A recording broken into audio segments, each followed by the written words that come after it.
M news కి స్వాగతం.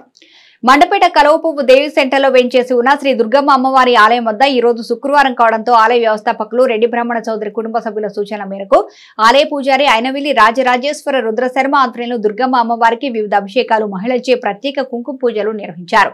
ఆలయానికి వచ్చిన భక్తులకు ప్రసాద వితరణ చేశారు ఆలయ నిర్వాహకులు. మండపేట కలవపువ్వు దేవి సెంటర్లో వెంచేసి ఉన్న శ్రీ దుర్గమ్మ ఆలయానికి శుక్రవారం కావడంతో భక్తులు వేకువజాము నుంచి అధిక సంఖ్యలో తరలివచ్చి అమ్మవారిని దర్శించుకున్నారు. ఆలయ వ్యవస్థాపకులు రెడ్డి బ్రాహ్మణ చౌదరి కుటుంబ సభ్యుల సూచనల మేరకు ఆలయ పూజారి అయినవిల్లి రాజరాజేశ్వర రుద్రశర్మ సమక్షంలో అమ్మవారికి వేకువజామున అభిషేకాలు నిర్వహించారు. అనంతరం మహిళలచే ప్రత్యేక కుంకుమ పూజలు నిర్వహించారు. ఆలయానికి వచ్చిన భక్తులకు ప్రసాద వితరణ చేశారు ఆలయ నిర్వాహకులు.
మరిన్ని తాజా వార్తా విశేషాల కోసం ఎం న్యూస్ ని సబ్స్క్రైబ్ చేయండి. మీ మిత్రులకు షేర్ చేయండి.